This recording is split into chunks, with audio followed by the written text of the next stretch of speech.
নমস্কার।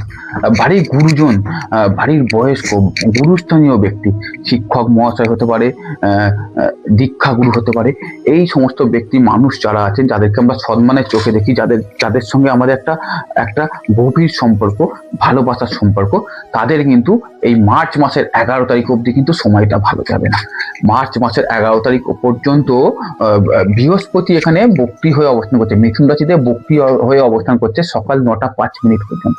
তাই যেহেতু আমাদের গুরু, যে বিষয়টা, যে গুরুর কারক গ্রহ হচ্ছে আমাদের বৃহস্পতি, গুরুস্থানীয় ব্যক্তি হচ্ছে যাদেরকে আমরা কানেক্ট করি, যে গ্রহ কানেক্ট করে সেটা হলো বৃহস্পতি। তাই এই বৃহস্পতি কিন্তু বক্রী হয়ে অবস্থান করছে, ফলে গুরুস্থানীয় ব্যক্তিদের এবং গুরুজনদের কিন্তু শিক্ষক মহাশয় বলতে পারেন, এদের কিন্তু শরীর ভালো যাবে না। বাড়ির বড়দের, যাদেরকে আমরা সম্মানের চোখে দেখি, তাদের কিন্তু শরীর একদম ভালো যাবে না।